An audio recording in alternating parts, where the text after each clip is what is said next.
Start हो गई recording. आपने थोड़ा सा लेट याद दिलवाया या फिर मैं भूल गया था, मेरी गलती एक्चुअली में, बट थैंक सर यू। हमको लगा आप रिवाइज करवाओगे, पहले तो नहीं बोला। अच्छा अच्छा, तो वो रिवाइज इसलिए नहीं करवाया ना क्योंकि वो पिछली क्लास तो हो चुकी, क्योंकि वो चैप्टर अलग था। अब यस कल सर। कल नेक्स्ट क्लास जब होगी, नेक्स्ट क्लास जब होगी उसमें रिवाइज करवाऊंगा आपको। अब आते हैं, ये हम देखेंगे कि मटेरियल्स कितने टाइप के होते हैं। अभी हम क्या करेंगे कि मटेरियल्स को सिर्फ बेसिक बेसिक देखेंगे थोड़ा सा। वो इसलिए देखेंगे कि हमें सिर्फ इतना पता करना है इसमें, इस वाले इसमें चैप्टर में, कि हम जैसे कि हमारा करंट किस मटेरियल में फ्लो हो सकता है और किस में नहीं हो सकता। जैसे आप जब बोर्ड में प्लग लगाते हो या फिर अपने मोबाइल का चार्जर लगाते हो, तो आपको ये देखना है कि उस चार्जर में वायर जो है वो किस मटेरियल का बना होगा, कंडक्टर का, इंसुलेटर का या सेमीकंडक्टर। हमें ये देखना है, ये जानने के लिए हम इन चीजों को पढ़ रहे हैं। तो पहले देखते हैं कंडक्टर। कंडक्टर क्या होता है? कंडक्टर ऐसे मटेरियल होते हैं जिनके एटम्स, जिसमें कुछ इलेक्ट्रॉन्स अपने एटम से वीकली बाउंडेड होते हैं, अपने एटम से वीकली बाउंडेड होते हैं। वीकली बाउंडेड का मतलब होता है कि जैसे आप, ये कोई वो है, एटम है कंडक्टर का, और ये उसके साइड में ऑर्बिट है। अब देखो, ऑर्बिट के चारों तरफ इलेक्ट्रॉन्स होंगे, ऑर्बिट में इलेक्ट्रॉन्स होंगे कि नहीं होंगे? Yes sir. अब ये उस ऑर्बिट में इलेक्ट्रॉन्स होंगे। अब जैसे ये इलेक्ट्रॉन्स को देखोगे आप, तो ये इलेक्ट्रॉन क्या होते हैं? वीकली बाउंडेड होते हैं। वीकली बाउंडेड मतलब अगर इस पर थोड़ा सा कोई भी एक्सटर्नल फोर्स लग गया, ड्यू टू इलेक्ट्रिक फील्ड या फिर ड्यू टू थर्मल एनर्जी, तो ये इलेक्ट्रॉन अपनी ऑर्बिट को छोड़ के भाग जाएंगे।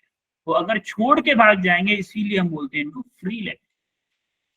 अच्छा, ये इलेक्ट्रॉन छोड़ के भाग जाएंगे, तो आपको एक फॉर योर काइंड इंफॉर्मेशन में बता दूं कि हमारा जो इलेक्ट्रिसिटी होता है वो फ्लो ऑफ चार्ज होता है, यानी कि चार्ज का फ्लो जहां पे पॉसिबल हो सकता है, वहीं पे हमारा इलेक्ट्रिसिटी का फ्लो पॉसिबल हो सकता है।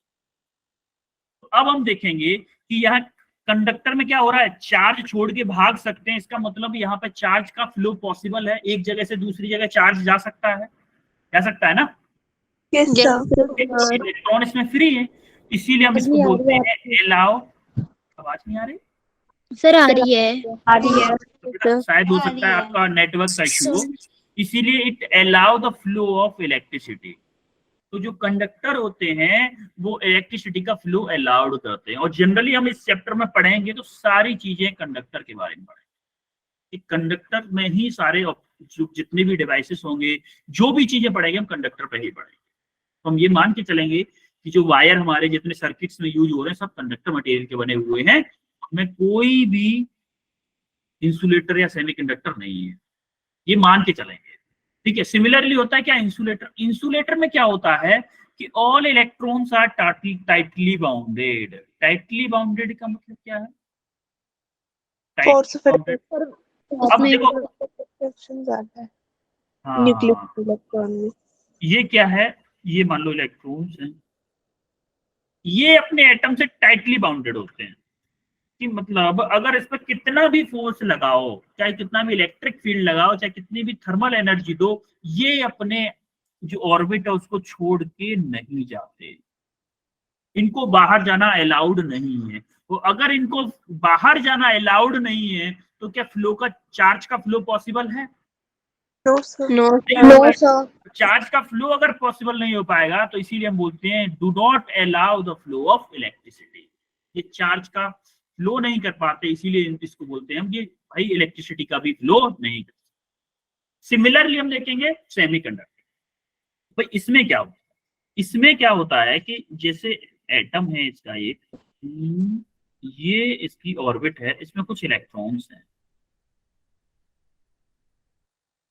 तो इसके कुछ इलेक्ट्रॉन्स क्या होते हैं, बाउंडेड होते हैं, और कुछ इलेक्ट्रॉन्स हल्के से फ्री होते हैं कि उसको कुछ थोड़ी सी एनर्जी मिल जाए तो वो भाग जाएंगे। कुछ तो बाउंडेड होते हैं, जैसे मान लो ये 2 इलेक्ट्रॉन बाउंडेड हैं, ये थोड़े से फ्री हैं कि थोड़ी सी एनर्जी अगर इनको मिल गई, तो ये मान लो 3 इलेक्ट्रॉन बाउंडेड है, 3 फ्री है, तो कुछ एनर्जी इनको मिल गई तो बाहर चले जाएंगे। इसका मतलब अगर लोअर टेम्परेचर पे है, इसको हीट नहीं मिल रही है, लोअर टेम्परेचर पे है तो ये एज अ इंसुलेटर ही बिहेव करेगा, क्योंकि ये इतने फ्री नहीं होते कि अपने नॉर्मल रूम टेम्परेचर पर अपनी ऑर्बिट को छोड़ के चले जाए थोड़े से फोर्स से। इनको थोड़ा सा ज्यादा फोर्स चाहिए अपनी ऑर्बिट को छोड़ने के लिए। लेकिन अगर ये हायर टेम्परेचर पे होते हैं, हायर टेम्परेचर पे क्या होता है, एटम ज्यादा तेजी से मूव करने, एटम ज्यादा तेजी से मूव करते हैं या फिर इलेक्ट्रॉन ज्यादा तेजी से मूव करते हैं, तो ये अपनी ऑर्बिट को छोड़ के चले जाते हैं, अपनी ऑर्बिट को छोड़ के चले जाते हैं, जिससे कि एक स्मॉल छोटा सा फ्लो ऑफ चार्ज पॉसिबल हो पाता है, जिससे कि सेमीकंडक्टर थोड़ा बहुत इलेक्ट्रिसिटी का फ्लो करा देते हैं। इसीलिए हम इनको बोलते हैं सेमी कंडक्टर। सेमी का मतलब क्या होता है, सेमी का सेमी का आधा कंडक्टर है, ये इससे कम है, इससे कम इलेक्ट्रिसिटी फ्लो कराता है, लेकिन इससे तो ज्यादा करा देता है, इंसुलेटर से ज्यादा करा देता है। इसीलिए हम बोलते हैं कि ये लो टेम्परेचर पर तो इंसुलेटर का काम करता है, लेकिन हाई टेम्परेचर पर एज अ कंडक्टर काम करता है, as a conductor, not conductor, as a conductor. Clear है? Yes sir. अब हम आगे बढ़ते हैं इलेक्ट्रिक करंट पर। जैसा कि मैंने अभी बताया, इलेक्ट्रिक करंट क्या होता है, फ्लो ऑफ चार्ज पर unit time, flow of charge पर यूनिट टाइम, यानी कि कितना चार्ज फ्लो हो रहा है कितने टाइम में। जैसे मान लो आपसे बोल दिया कि 10⁻18 कूलम चार्ज फ्लो हो रहा है 20 सेकंड में, तो आपको करंट निकालने के लिए 10⁻18 में 20 सेकंड का डिवाइड कर दोगे तो आपको क्या आ जाएगा, करंट आ जाएगा। तो I equal to Q upon T expression होता है। और करंट की डेफिनेशन क्या होती है, charge flowing through any cross section of a conductor in 1 second, या फिर बोलते हैं इसको हम per charge flow per unit time, या फिर बोलते हैं rate of flow of charge is called electric current. तीनों एक ही चीज, कुछ भी बोलो।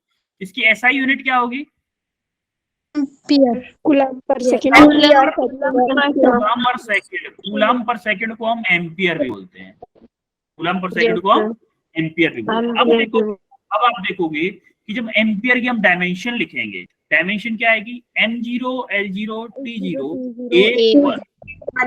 भाई ए आपने देखा होगा फंडामेंटल क्वांटिटी है एम्पियर, एम्पियर हमारे फंडामेंटल क्वांटिटी है।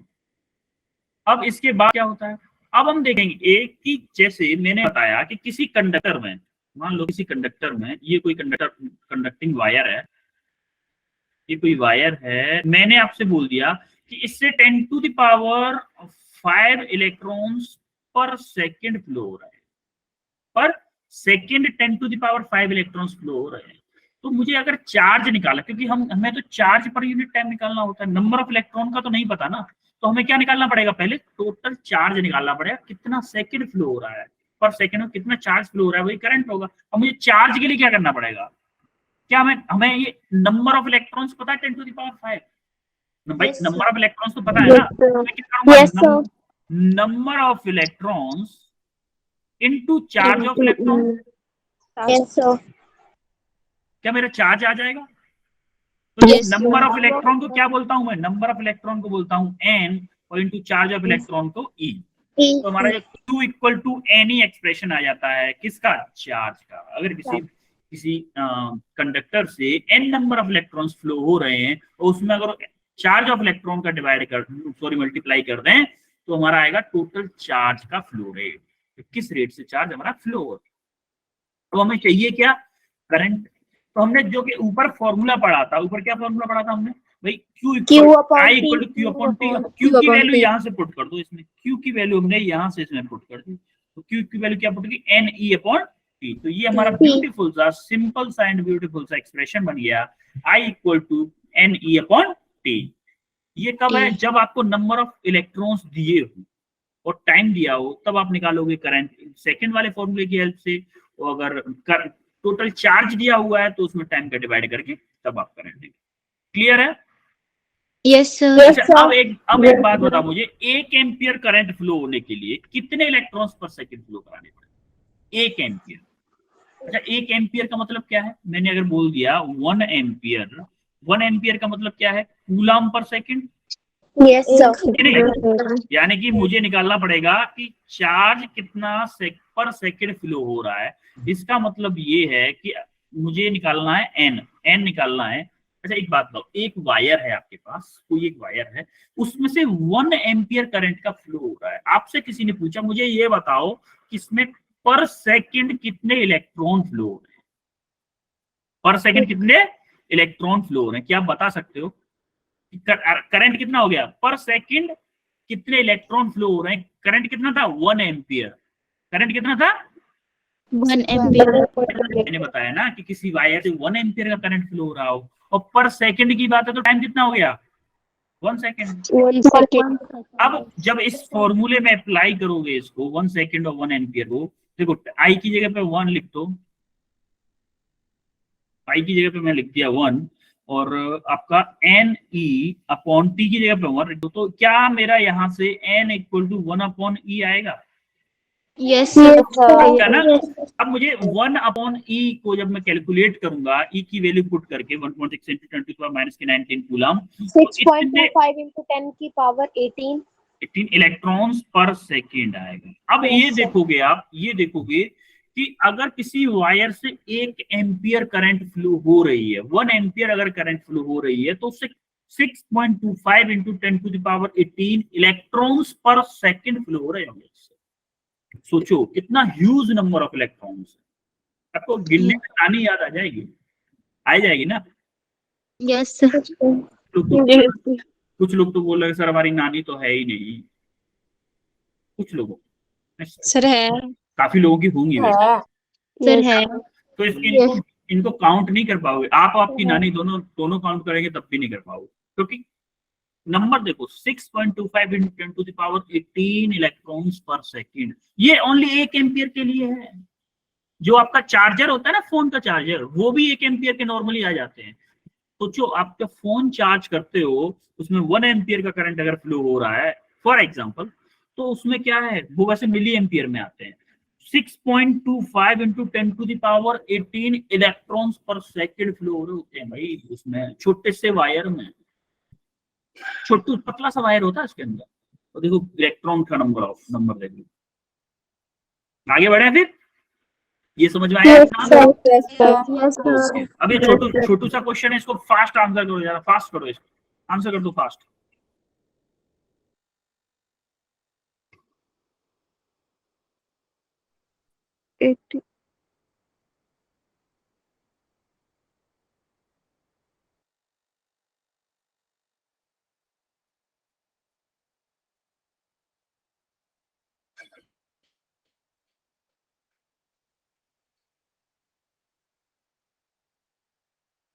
हमेशा फिजिक्स के क्वेश्चन करने से पहले गिवन डाटा लिखो, क्या क्या गिवन है।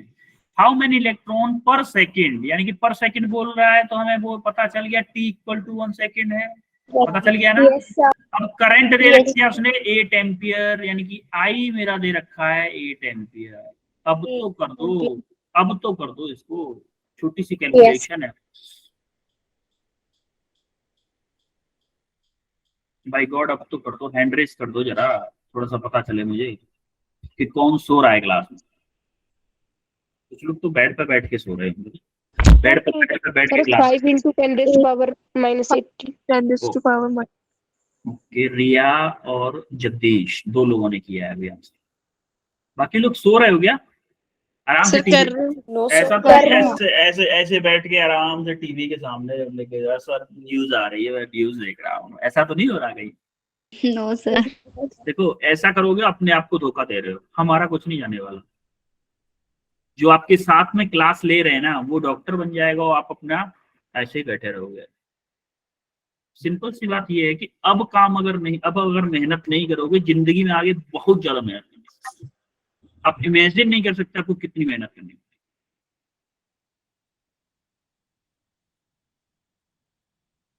समझे? इसीलिए आप लोग अभी से मेहनत करना शुरू कर दो। अभी कम मेहनत में आपका बहुत कुछ बन जाएगा, लेकिन आगे चल के नहीं बनेगा। एक बार पढ़ने का टाइम निकल गया, वैसे पढ़ने की कोई उम्र नहीं होती, कोई एज नहीं होती, लेकिन बहुत सारे आगे चल के आपको पता चलेगा फैमिलीज कैसे, क्या सारी चीजें, लेकिन अभी आपके पास वो दिमाग फ्री दिमाग भी है और सारी चीजें हैं। इस एज पे ना माइंड बहुत अच्छे से काम करता है। अब ऐसा मत करो कि लेजीनेस फैला रहे हो क्लास में, आराम से और लेट की क्लास ले रहे हैं। अटेंडेंस तो लगी जाएगी, कुछ नहीं हो रहा इससे, कुछ नहीं हो रहा। जब नीट का रिजल्ट आता है कोई नहीं पूछता आपने कितनी क्लास ली, कोई नहीं पूछता, कुछ नहीं पूछता, सिर्फ ये पूछते कितने मार्क्स आए आपके, क्या रैंक आई आपकी। इसीलिए अटेंटिव बैठा करो, हो सके तो कुर्सी पे बैठो, टेबल कुर्सी पे बैठो, फोन को आगे रखो, नोट्स अपने सामने रखो, या फिर रफ वर्क लेके बैठो, क्योंकि नोट्स तो हम शेयर कर देते हैं, रफ कॉपी लेके बैठो, जैसे ही क्वेश्चन बोला क्वेश्चन बोलने से पहले आंसर, तुरंत आंसर, फास्ट आंसर दिया, तब जाके मजा आता है क्लास में। ऐसे नहीं आप लेजीनेस फैला रहे हो क्लास में, क्या है यार। देखो अब यहाँ पे फॉर्मूला क्या था, आई इक्वल टू क्या फॉर्मूला पढ़े थे हम, अभी पढ़े हैं just, Q upon T. NE upon T. NE upon T। आई हमें दिया है 8 एम्पियर, एन हमें निकालना है, ई कितना होता है 1.6 into 10 to the power -19 upon T आपका क्या है 1 सेकेंड। अब देखो इसको क्या मैं करूं, 8 अपॉन 16 into 10 to the power -20 equal to n, ये बोल सकता हूं कि नहीं इसको? भाई इसको मैंने ये पॉइंट इधर कर दिया, इसको -20 कर दिया, अब 8 से 2 टाइम्स कट गया ये। अब देखो 2 टाइम्स कटा तो हमारा n क्या आ गया, हमारा यहाँ से देखो n क्या आ रहा है, n आ रहा है आपका 1/2 into 10 to the power 20। अब देखो 1/2 को क्या लिख सकता हूँ मैं, 0.5 into 10 to the power 20, या फिर मैं बोल दूं 5 into 10 to the power 19 electron per second. ये आपका आंसर, क्लियर हुआ सबको? अब हम आते हैं डायरेक्शन ऑफ करंट। अच्छा, डायरेक्शन ऑफ करंट से पहले मैं आपको पूछना चाहता हूं कि कोई भी फ्लो होता है, किसी भी मटेरियल का, फ्लूइड का, किसी का भी फ्लो होता है, वो कैसे होता है? सर इलेक्ट्रिक, नहीं हाई पोटेंशियल, हायर पोटेंशियल से लोअर पोटेंशियल। आपके घर में क्या एग्जांपल है, आप बताओगे जरा, आपके घर में क्या एग्जांपल है रिलेटेड टू, मैं आपको हिंट देता हूँ, वाटर। आपके घर में ये एग्जांपल है हायर पोटेंशियल से lower potential. Sir motor motor कैसे बेटा? पानी की टंकी, पानी की टंकी, बिल्कुल, ये आपका एब्सोल्यूट एग्जांपल है। देखो आपका मान लो ये आपकी छत है, आपकी छत पे ये कोई आपकी टंकी रखी हुई है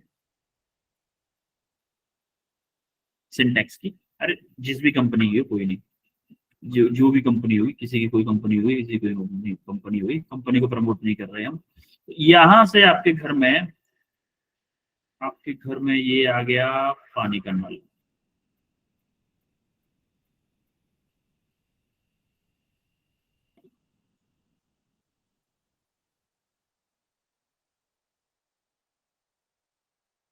ये आपका पानी का नल। अच्छा, जब आपको लोअर पोटेंशियल से टंकी में पानी पहुंचाना होता है, हायर पोटेंशियल, ये क्या है, हायर पोटेंशियल है कि नहीं? यस सर, एचपी बोल दूं इसको एलपी बोल दूं, यस सर। शॉर्टकट। अब देखो जब आपको लोअर पोटेंशियल से हायर पोटेंशियल पहुंचाना होता है पानी, तो आपको मोटर लगानी पड़ती है, एक आपको मोटर लगानी, जिसमें कि आपका इलेक्ट्रिसिटी का बिल भी आता है। इसका मतलब आप मोटर को एनर्जी दे रहे हो, तब वो वाटर को एनर्जी दे रही हो, आपकी टंकी में पहुंच रहा है। कि आपको जब नल में पानी चाहिए होता है तब भी आप मोटर लगाते हो? नो सर, एक बार मोटर चलाई, टंकी भरती, मोटर बंद कर दी। जब आप नल में रात को 12 बजे भी पानी आपको चाहिए होता है, सिर्फ नल खोलते हो, सीधा पानी नीचे आएगा। तो होता क्या है, एक्चुअली वाटर हमने पहले ही हायर पोटेंशियल पे पहुंचा दिया और नल हमने लगाया लोअर पोटेंशियल पे। तो अकॉर्डिंग टू नेचर हमेशा फ्लो होता है हायर पोटेंशियल लोअर पोटेंशियल, जैसे ही नल खोला लोअर पोटेंशियल में पानी नीचे। सिमिलरली होता है इलेक्ट्रिसिटी, फ्लो कहां से होता है, हायर पोटेंशियल से लोअर पोटेंशियल। इलेक्ट्रिसिटी का फ्लो होता है हायर पोटेंशियल से लोअर पोटेंशियल। अच्छा, बैटरी के दो टर्मिनल होते हैं, एक पॉजिटिव एक नेगेटिव, इसमें हायर पोटेंशियल कौन सा होता है, पॉजिटिव या नेगेटिव? पॉजिटिव आपका क्या होता है, पॉजिटिव आपका हायर पोटेंशियल होता है और नेगेटिव आपका लोअर पोटेंशियल। अब आप मुझे बताओ कि इन दोनों के बीच में करंट की डायरेक्शन होगी लेफ्ट टू राइट या राइट टू लेफ्ट? ये एक पॉजिटिव टर्मिनल है कि negative terminal? Left to right, left to right. Right. ये आपकी किसकी डायरेक्शन होगी? करंट की डायरेक्शन। करंट। अब आप देखोगे ये आपके प्रोटॉन्स पॉजिटिव से निकलेंगे, नेगेटिव की तरफ जाएंगे, तो आपकी Yes, करंट sir. की डायरेक्शन क्या होगी? देखो करंट की डायरेक्शन आपकी प्रोटॉन या फिर बोल सकते हैं पॉजिटिव चार्ज की डायरेक्शन। हमको एक चीज और याद रखनी है कि हमेशा करंट पॉजिटिव आयंस की डायरेक्शन में ही होगी और जो नेगेटिव आयंस के अपोजिट होगी। अच्छा इस वाले में बताओ मुझे जरा, इस वाले में किधर होगी डायरेक्शन करंट की? Right to left, Right left to to left. Right? Right to right to left, ये वाली डायरेक्शन होगी आपके अकॉर्डिंग। देखो मैंने नहीं बताया आपको, मैंने सिर्फ आपको कंसेप्ट बताया, आंसर आप दे रहे हो, इसका मतलब आपको समझ में आ रहा है। देखो करंट की डायरेक्शन देखो अभी ये बताएगा एनिमेशन से ही। ये देखो जो आपने बताई है बिल्कुल सही बताई है, आपने बिल्कुल सही बताई है। मैंने सिर्फ आपको एक घर की टंकी का एग्जांपल दिया, आपने करंट की डायरेक्शन भाई, करंट की डायरेक्शन ये होगी। ये सर्किट से भी समझ सकते हैं, ये सर्किट की का भी एग्जांपल दिया है कि ये बैटरी कनेक्टेड है, बैटरी से जो पॉजिटिव टर्मिनल है उसी से करंट निकलेगी हमेशा, और जो नेगेटिव, देखो इलेक्ट्रॉन की डायरेक्शन हमारी इस डायरेक्शन में होगी, इलेक्ट्रॉन ऐसे जा रहे होंगे, लेकिन करंट हमारी ऐसे होगी। ये क्या है? देखो ये तो आपके इलेक्ट्रॉन है, ये इलेक्ट्रॉन की डायरेक्शन होगी। और करंट की डायरेक्शन के लिए थोड़ा कलर अलग ले लेता हूँ वरना कंफ्यूज हो जाओगे आप बाद में नोट्स में। ये आपकी करंट की डायरेक्शन है, ये आपकी करंट की डायरेक्शन है, तो ये आपकी, इसका मतलब हम यहाँ पे भी देख सकते हैं कि जो इलेक्ट्रॉन की डायरेक्शन है उसके जस्ट अपोजिट फ्लो हो रही है करंट, हो रही है कि नहीं? जस्ट उसके अपोजिट फ्लो हो रही है। अब हम देखते हैं, एक चीज बताओ कि जब हमारा कोई कंडक्टर है, आपका कोई कंडक्टर रेस्ट रखा हुआ है, ऐसे ऐसे रखा हुआ है, मान लो ये पेन है, पेन मान लो आयरन का बना हुआ है या एल्यूमिनियम का बना हुआ है, ये अगर कंडक्टर है इसके अंदर इलेक्ट्रिसिटी फ्लो हो सकती है, तो क्या इसके इलेक्ट्रॉन अभी मोशन में होंगे या रेस्ट पे होंगे? सर रेस्ट पे। रेस्ट पे। कितने लोग बोलते हैं रेस्ट पे? अच्छा आपने, आपको एक चीज और हिंट दे दूं, आपने काइनेटिक थ्योरी ऑफ गैसेस पढ़ा है? Yes sir. उसके, उसको थोड़ा सा सोच के बोलिएगा कि इसमें जो इलेक्ट्रॉन्स होंगे तो मोशन में होंगे या रेस्ट में होंगे? उनकी स्पीड, मोशन में। वो फ्री टू मूव होंगे। उनकी स्पीड क्या होगी? जीरो होगी या कुछ स्पीड होगी? सर आपका क्वेश्चन क्या फिर से रिपीट करिए। देखो मैं ये जानना चाहता हूँ, ये कोई आयरन की रॉड है, आयरन Yes, की रॉड sir. है, यानी कि बोल दो या फिर बोल दूं मैं कंडक्टर की रॉड है, कंडक्टर मटेरियल है, इसके अंदर जो हमारे इलेक्ट्रॉन्स होंगे उनकी स्पीड जीरो होगी या कुछ स्पीड होगी? कुछ रैंडम होगी। हाँ देखो अभी एक बच्चे ने बात, थोड़े से आवाज आई मुझे, रैंडम मोशन। देखो आपने काइनेटिक थ्योरी ऑफ गैसेस पढ़ा होगा, उसमें हमारे जो इलेक्ट्रॉन्स होते हैं ना, देखो ऐसे ये आपको दिख रहा है आपको? इलेक्ट्रॉन्स जो होते हैं ना मूव तो करते हैं लेकिन नेट कहीं भी जाते नहीं है, नेट डिस्प्लेसमेंट उनका जीरो होता है। आपने 11th क्लास में पढ़ा होगा डिस्टेंस और डिस्प्लेसमेंट, डिस्टेंस और डिस्प्लेसमेंट। ये डिस्टेंस तो ट्रेवल करते हैं लेकिन डिस्प्लेसमेंट इनका जीरो होता है। देखो ये कैसे ट्रेवल करता है, जैसे मान लो यहाँ पे कोई इलेक्ट्रॉन, यहां से पहले गया यहाँ पे किसी इलेक्ट्रॉन से टकराया, भाई टक्कर हो गई, यहाँ पे टक्कर हो गई, उसके बाद में टक्कर होने के बाद में इधर आ गया, मान लो यहाँ पे भी टक्कर हो गई किसी से, उसके बाद में इधर आ गया, यहाँ पे भी टक्कर हो गई किसी से, फिर जाके यहीं पे पहुंच गया, या फिर तो यहाँ पे आ गया टक्कर होने के बाद। देखो आप जब देखोगे नेट डिस्प्लेसमेंट इसका जीरो है कि नहीं जीरो? भाई जहां पे था उसी लेवल पे आ गया, हम इसको एज ए एक्सिस मान रहे हैं, तो जहां पे था उसी लेवल पे आ गया, डिस्प्लेसमेंट इसका जीरो है, लेकिन ये मोशन में है, इसकी स्पीड है। अगर मैं बोलूं वेलोसिटी, वेलोसिटी क्या है इसकी? जीरो, वेलोसिटी जीरो है क्योंकि डिस्प्लेसमेंट जीरो। बेटा डिस्टेंस ही ट्रेवल कर रहा है लेकिन वेलोसिटी इसकी जीरो है क्योंकि डिस्प्लेसमेंट जीरो। ये समझ में आ रहा है डिस्प्लेसमेंट जीरो है कि नहीं इसका?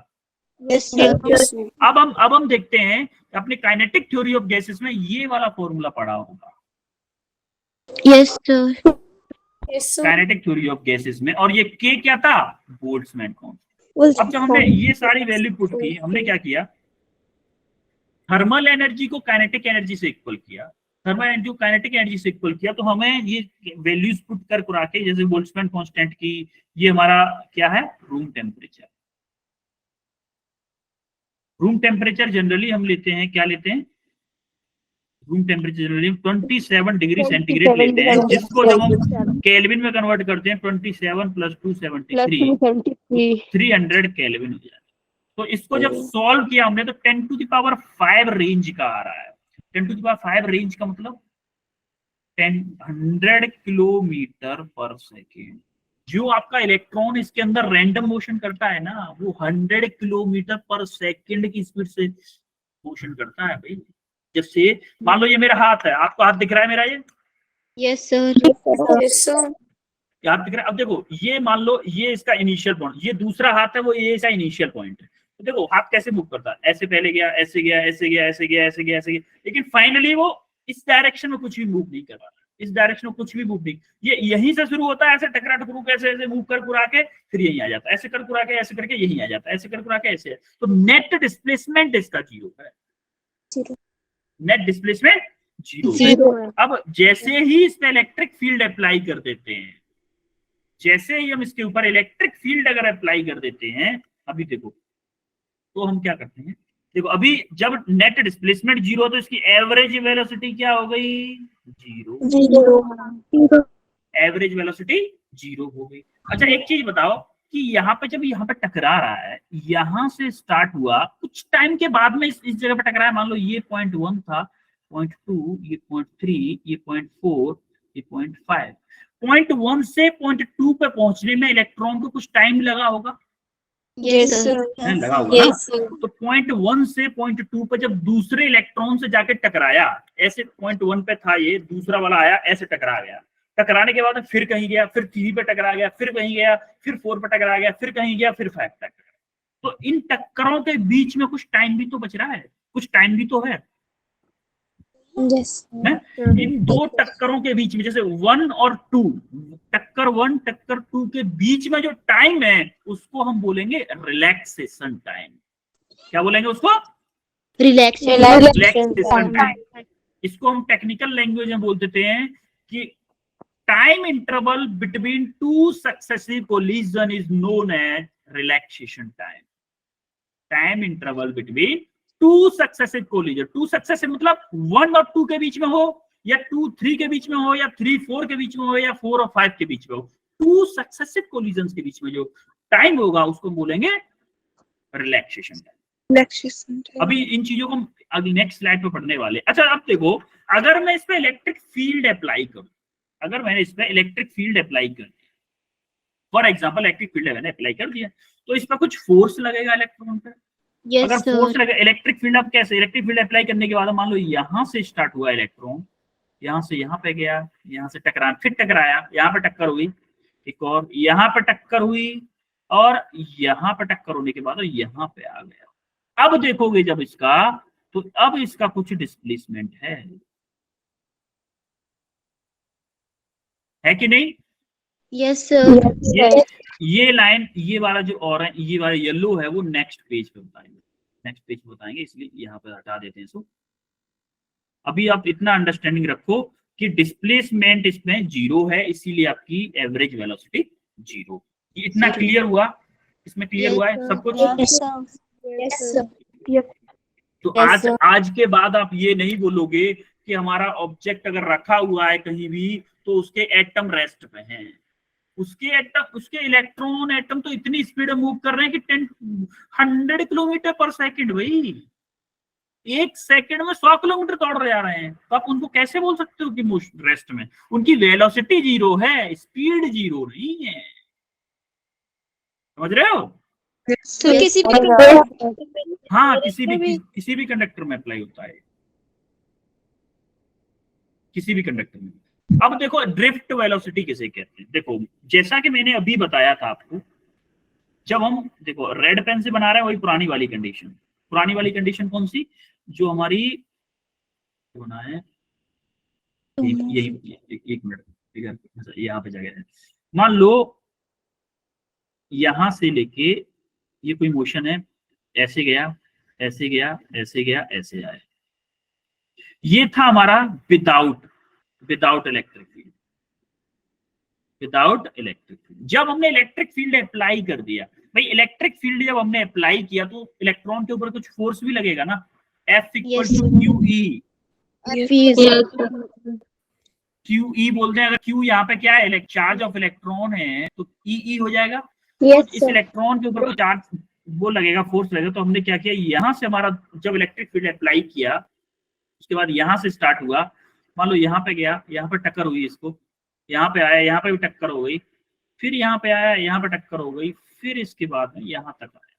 तो अब आप देखोगे इसके पास कुछ कुछ डिस्प्लेसमेंट है कि नहीं, ये वाला। Yes, sir. Yes, इसी वाले को हम बोलते हैं क्या, ड्रिफ्ट। इसी को हम क्या बोलते हैं, ड्रिफ्ट। Drift. इसी को हम क्या बोलेंगे आगे अभी, ड्रिफ्ट। अच्छा, इस ड्रिफ्ट को चलने में कुछ टाइम भी लगा होगा, Yes, sir. Yes, time sir. लगा होगा। तो इस ड्रिफ्ट डिस्टेंस अपॉन टाइम कितना लिया है इसने, उसको हम बोलते हैं ड्रिफ्ट वेलोसिटी। इस ड्रिफ्ट को ट्रेवल करने में कितना टाइम लिया है, इन दोनों के रेशियो को हम बोलते हैं ड्रिफ्ट वेलोसिटी। फील आया आपको? ये लिखा है, वो लिखा तो डेफिनेशन है, वो तो बाद में भी पढ़ लो। अभी आपको फील करो, ये जो ड्रिफ्ट है उसको ट्रेवल करने में कितना टाइम लगा है, उसको हम बोलते हैं ड्रिफ्ट वेलोसिटी। Drift. अब हम इसका कुछ डेरिवेशन कर लेते हैं।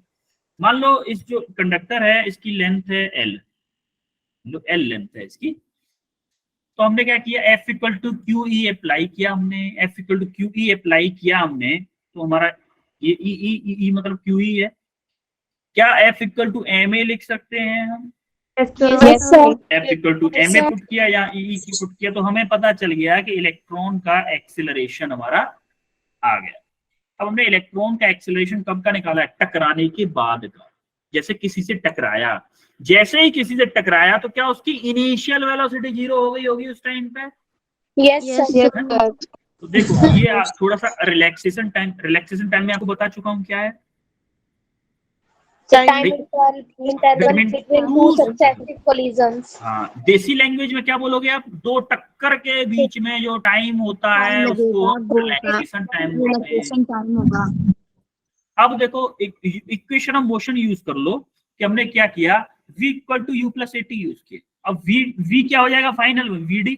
u टक्कर होने के बाद में वेलोसिटी क्या थी, टक्कर होने के जस्ट बाद में इनिशियल वेलोसिटी 0। एक्सेलरेशन की हमने वैल्यू पुट कर दी, यहाँ से एक्सेलरेशन वैल्यू पुट की, और जो टाइम था वो क्या था, रिलैक्सेशन टाइम। तो हमारा vd का एक फॉर्मूला आ गया, E upon m into tau.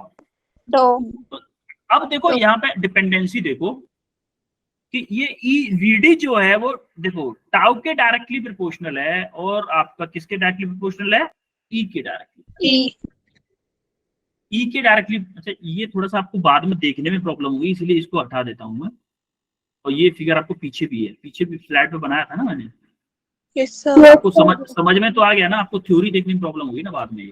तो ये देखो, अगर मैं रिलैक्सेशन टाइम बढ़ाते हैं तो हमारी क्या होगी, ड्रिफ्ट वेलोसिटी बढ़ जाएगी। और जैसे ही हम इलेक्ट्रिक फील्ड बढ़ा देंगे, या फिर हम हाई कैपेसिटी की बैटरी अगर उससे किसी कंडक्टर से कनेक्ट कर देंगे, तो क्या होगा, हमारा ड्रिफ्ट वेलोसिटी बढ़ जाएगी। Yes, sir. अब जैसे हमने ड्रिफ्ट वेलोसिटी कैलकुलेट की, तो ये तो हमारी टर्मिनोलॉजी है, जो भी बेसिक टर्मिनोलॉजी है इसकी। बेसिक टर्मिनोलॉजी के बाद में आपको ये क्लियर हुआ ड्रिफ्ट वेलोसिटी क्या थी, कैसे निकाली है हमने। Yes, sir. Electron electric field की वजह से कितना ड्रिफ्ट कर रहा है, वो कितने टाइम में कर रहा है, उसके रेशियो को हम ड्रिफ्ट वेलोसिटी बोलते हैं।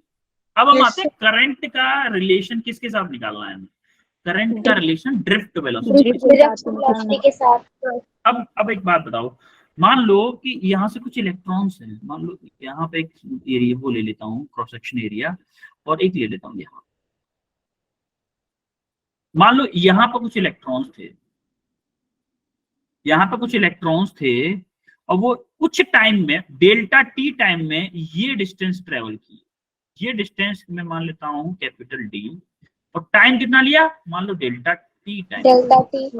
डेल्टा टी टाइम में ये वाली यहां से इलेक्ट्रॉन यहां पे आ गए, माना हमने ये डिस्टेंस माना, तो हम क्या हमने ये निकाल सकता हूं कि कितना टाइम कितना डिस्टेंस ट्रेवल किया होगा। ये जो डी डिस्टेंस को ये डी, अगर मुझे डी डिस्टेंस निकालनी है, क्योंकि इलेक्ट्रॉन जो मूव करेंगे वो किस वेलोसिटी से करेंगे, ड्रिफ्ट वेलोसिटी से करेंगे कि नहीं करेंगे, यस सर। वीडी वेलोसिटी से डेल्टा टी टाइम में जो डिस्टेंस ट्रेवल होगी, क्या वो यही वाली डिस्टेंस होगी? Yes sir. तो हमने पहले तो ये दोनों चीजें निकाल ली। अब हमें निकालना क्या है, एक्चुअली में हमें ये वाला जो एरिया है, सॉरी पूरा वॉल्यूम, ये वाला वॉल्यूम निकालना है, ये वाला, ये जो शेडेड है, ये वाला पूरा वॉल्यूम निकालना। अब ये वॉल्यूम क्यों चाहिए हमें, क्योंकि हमें जो पता होता है, हमें किसी मटेरियल का वॉल्यूम चार्ज डेंसिटी पता होता है कि कितने नंबर ऑफ इलेक्ट्रॉन इतने इसके वॉल्यूम में होंगे, यानी कि 1 मीटर की वॉल्यूम में कितने नंबर ऑफ इलेक्ट्रॉन्स होंगे, हमें ये पता होता है। ये हम कैलकुलेशंस होते हैं, डाटा होता है पूरा, उससे हमें ये पता होता है। इसीलिए हम क्या कर रहे हैं, एलिमेंटल एरिया लिया हमने। अब उस एलिमेंटल एरिया का वॉल्यूम कैसे निकाल सकता हूँ मैं, क्या अगर मुझे इस वाला ये वाला अगर एरिया मिल जाए, क्रॉस सेक्शन एरिया, उसमें इस वाली डिस्टेंस का मल्टीप्लाई कर दूं, तो मुझे क्या ये वाला टोटल वॉल्यूम मिल जाएगा? Yes sir. तो हमने क्या किया, एरिया इसका एरिया इंटू ये डिस्टेंस कितनी है, V D into delta T, volume निकाल लिया हमने। अब देखो वॉल्यूम चार्ज डेंसिटी, एक एन टर्म होता है, volume charge density. Volume charge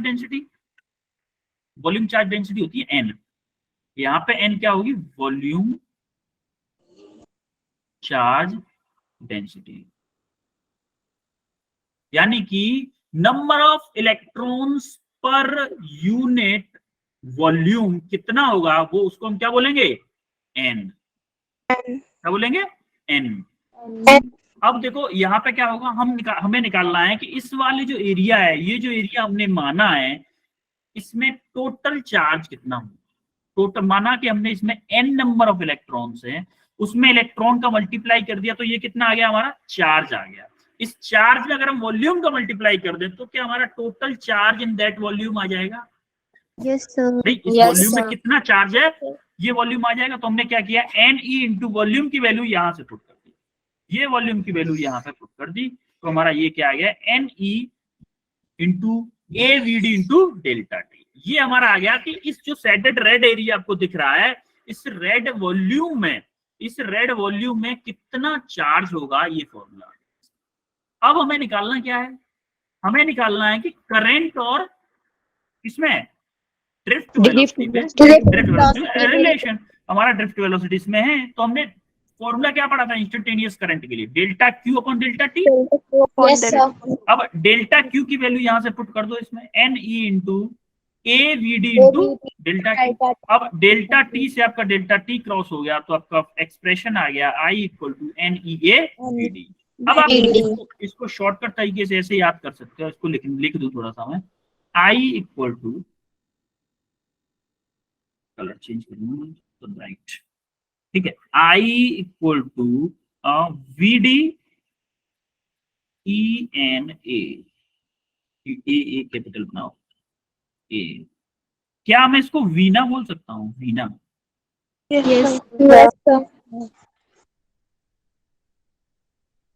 आपको याद करने का तरीका ये कि इसको क्या कैसे याद करोगे कि करंट का फॉर्मूला होता है वीना।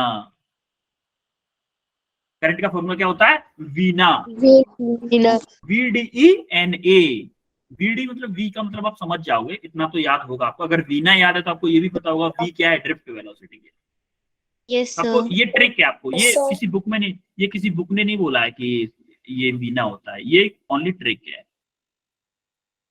ट्रिक है आपको याद रखने की, ठीक है। अब ये आपकी टर्मिनोलॉजी है पूरी कि क्या क्या होती है चीजें। ड्रिफ्ट वेलोसिटी, ई करंट, इलेक्ट्रिक फील्ड है, ई इलेक्ट्रिक चार्ज है, नंबर ऑफ एन है number of electrons per unit volume, या फिर लेंथ है आपका, लेंथ ऑफ कंडक्टर एल है, और आपका ए है एरिया क्रॉस सेक्शन। या फिर क्लियर है आपको ये सारी चीजें हुई है? क्लियर आपको ड्रिफ्ट वेलोसिटी और करंट में रिलेशन कैसे निकाला हमने? अब हम करते हैं ओम्स लॉ के बारे में। ओम्स लॉ हम थोड़ा सा पढ़ेंगे, अभी ज्यादा डिटेल में नहीं पढ़ेंगे, क्योंकि अभी जब रजिस्टर पढ़ेंगे तब थोड़ा सा और अच्छे से समझ में आएगा। ओम्स लॉ आपने हाई स्कूल में पढ़ा होगा, थोड़ा सा बताओगे क्या होता है ओम्स लॉ? तो जब हमारा पोटेंशियल बढ़ेगा तो हमारा करंट भी बढ़ेगा। बिल्कुल बिल्कुल, यानी कि current is directly proportional to potential और potential is directly proportional to current. Current. अच्छा, तो फीलिंग फीलिंग पता है आपको कि एक्चुअली में रेजिस्टेंस की फीलिंग क्या होती है? रेजिस्टेंस की यस सर। देखो, ये आपको फीलिंग दिलाएगा ओम्स लॉ का। ये जो फिगर दिख रहा है ना आपको, ये जो सर, फिगर दिख रहा है, देखो होता क्या है कि जो वोल्टेज होता है करंट को पुश करता है। वोल्टेज होता है वो करंट को पुश करता है आगे की तरफ, लेकिन रजिस्टर क्या करता है? सर स्टॉप रजिस्टेंस, करता है। रजिस्टर उसको रोकता है। कि भाई जैसे किसी चौराहे पर पुलिस वाले खड़े होते हैं, यस सर। पुलिस वाले परमानेंट रोक नहीं सकते, लेकिन थोड़ा सा लेट तो कर सकते। जैसे अगर किसी रोड से 100 बाइक 100 बाइक पर आवर निकलती है, और अगर यहाँ पर किसी आपने पुलिस वाला खड़ा कर दिया, तो क्या यहाँ से 100 बाइक पर आवर निकलने देगा? ये नो सर। ये क्या करेगा? हर बाइक को रोकेगा, हर एक को चेक करेगा, तब जाने देगा। इसका मतलब जो रजिस्टर की फीलिंग है वो ये पुलिस वाला दे रहा है। Yes sir. यस। हर जगह पे चेक करेगा। ये क्या कर रहा है? कोशिश कर रहा है कम से कम लोग जा पाए, यानी कि ज्यादा से ज्यादा कुछ हो जाए, हमारी इनकम हो जाए कुछ हमारी, ये कोशिश कर रहा है। लेकिन यहाँ पे मैं आपको ओनली बता रहा हूं, लेकिन वो रजिस्टर ऐसा नहीं करता। रजिस्टर सिर्फ क्या करता है? करंट को रोकता है। भाई रुको रुको रुको, ये करंट को फ्लो नहीं होने देता, यस सर। रिस्ट्रिक्ट करता है फ्लो होने से। करंट को रिस्ट्रिक्ट करता है। अब देखो, V और I के बीच में क्या होता है? लीनियर रिलेशनशिप होती है।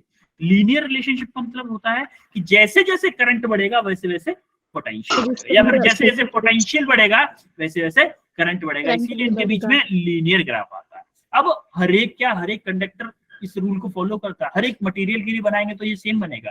देखो, जो आपके सिलेबस में है वो ओमिक मटेरियल है, ओमिक मटेरियल्स।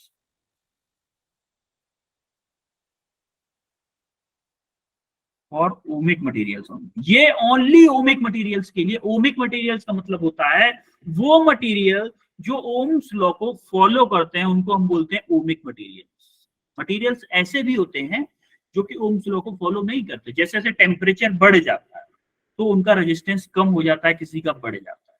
देखो होता क्या है, जैसे प्रैक्टिकली मैं आपको बताऊं, जैसे कोई वायर है, ठीक है, वायर से अगर करंट फ्लो हो रहा है तो उसमें इलेक्ट्रॉन मूव करेंगे। Yes sir. तो उस इलेक्ट्रॉन के मोशन के कारण क्या होता है, और उस वायर का कुछ रेजिस्टेंस भी होगा, होगा कि नहीं? Yes sir. वो रेजिस्टेंस उन इलेक्ट्रॉन्स को फ्लो होने से रोकेगा। और वो जो रोकेगा उसकी वजह से हीट प्रोड्यूस होगी, और हीट प्रोड्यूस होगी उसकी वजह से उस वायर का टेम्परेचर बढ़ेगा, और टेम्परेचर बढ़ेगा तो उस वायर का, जो कंडक्टिंग वायर है, उसका रेजिस्टेंस चेंज हो सकता है, और प्रैक्टिकली होता है। लेकिन आपके सिलेबस में सब के सब ओमिक मटेरियल हैं, इसीलिए आपको इस चीज की टेंशन नहीं लेनी। लमसम 95% आपका ओमिक मटेरियल। ओमिक मटेरियल मतलब उनका रेजिस्टेंस टेम्परेचर के साथ चेंज नहीं होगा, और जो टेम्परेचर के साथ रेजिस्टेंस चेंज होने वाली प्रॉब्लम्स हैं उनको अलग से करवाया जाएगा। उनके अलग फॉर्मूला है रजिस्टर, उसके बाद में हम नेक्स्ट क्लास में वही करेंगे, रेजिस्टेंस के बारे में ही पढ़ेंगे। उसके बारे में डोंट वरी रहें, वो मैं बता दूंगा आपको। तो आपको ओम्स लॉ समझ में आया? Yes sir. क्या हर मटेरियल के लिए ओम्स लॉ स्ट्रेट लाइन होगा? VI की रिलेशनशिप नहीं होगी, ओनली ओमिक मटेरियल्स के लिए ही होगी, ओनली ओमिक मटेरियल्स के लिए। ओमिक मटेरियल के लिए। अब ये क्वेश्चन करो जरा, हलवा क्वेश्चन है, ये छोटी छोटी से क्वेश्चन है, 2-3 एकदम हलवा हलवा क्वेश्चन। करो जरा।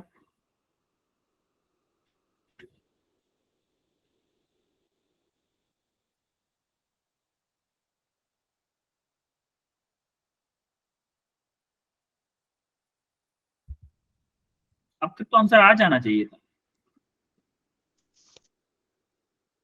हैंड रेस करिएगा, hand raise, only hand raise, कोई बोलेगा नहीं।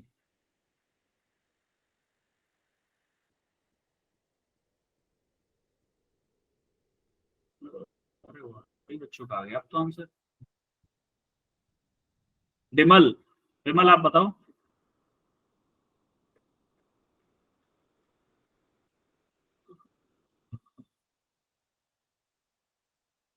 पायल, Payal Dikshit. Sir, 10 volt. 10 volt, okay. Riya Sharma. 10 volt. Vimal, Vimal Kumar. Sir 10 volt. Okay चलो, अभी देखते हैं हमारा करंट। देख, the current flowing through a battery is 10 ampere, यानी कि आई दिया हुआ है आपको कितना, 10 एम्पियर। 10 ampere.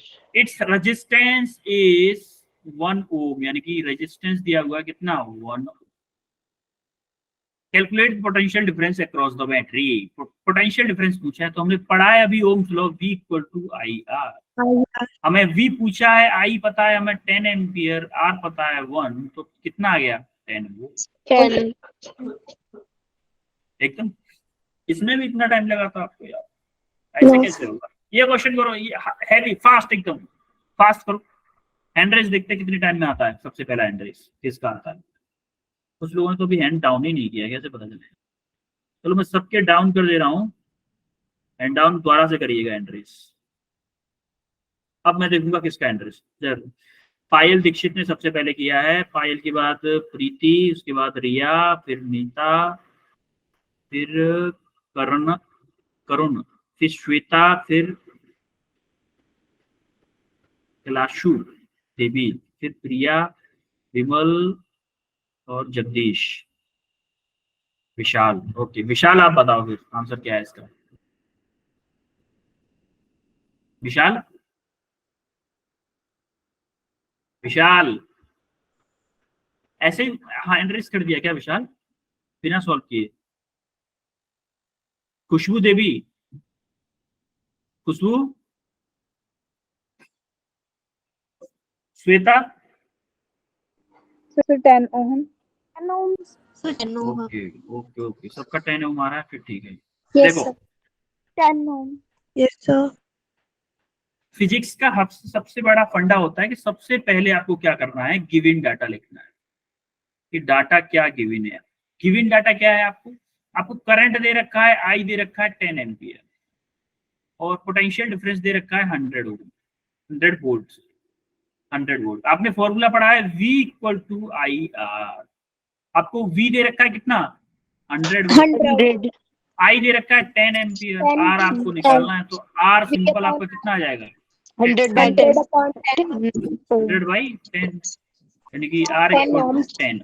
10 ohm. 10 ohm.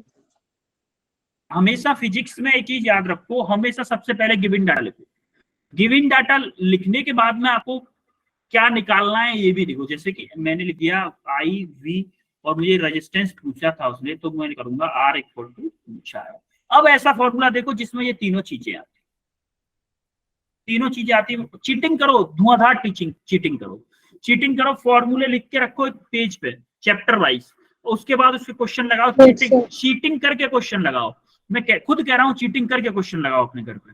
जब चीटिंग कर करके आप क्वेश्चंस लगाओगे ना, ये मैं गारंटीड बता रहा हूँ कि आप एक फॉर्मूले को 5 बार चीटिंग करके अगर कर रहे हो तो 6वीं बार आपको याद नहीं करना पड़ेगा, चीट देखना ही नहीं पड़ेगा, उस पेज में देखना ही नहीं पड़ेगा, गारंटीड आपको सब फॉर्मूले याद हो जाएंगे। इस क्वेश्चन को भी करो जरा, करो इस क्वेश्चन को। सर स्क्रीन शो नहीं हो रही। सर आपकी आवाज नहीं आ रही। सबको नहीं हो रही क्या?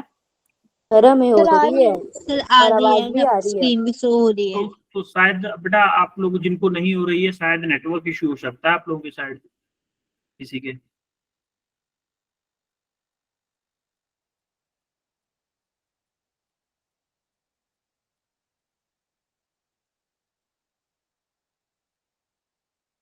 देखते किसका हैंड रेस सबसे पहले आता है।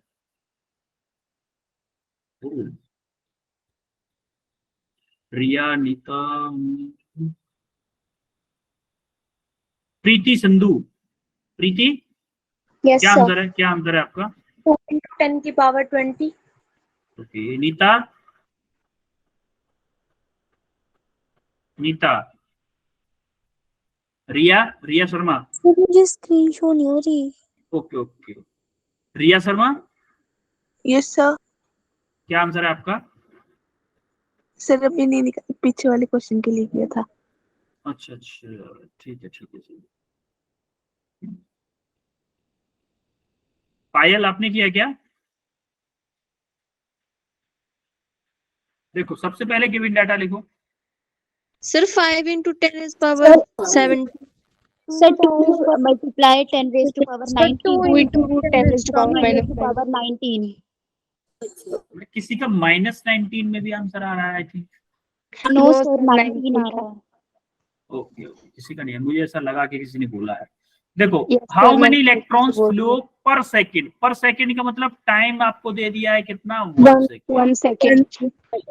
और आपको दे रखा है through a cross section of a wire if it carries a current of 32 ampere की आई दे रखा है आपको 32 ampere.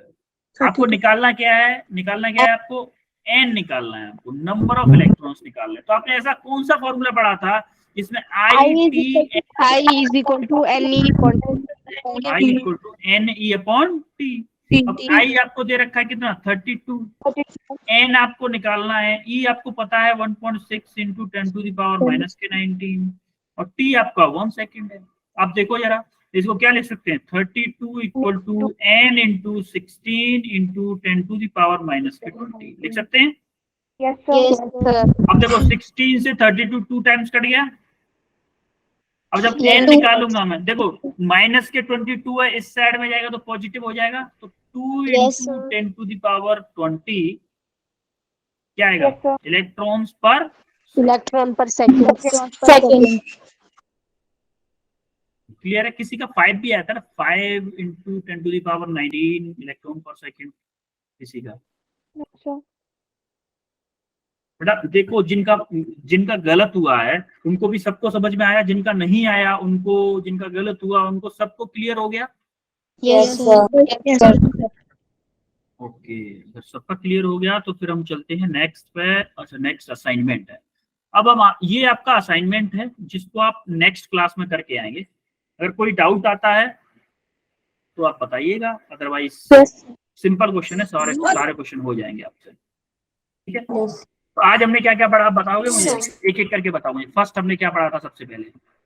Sir, electric current. All kinds of electric current. Electric current. दूसरा क्या पढ़ा था? Direction of current. Direction of current. Direction of current.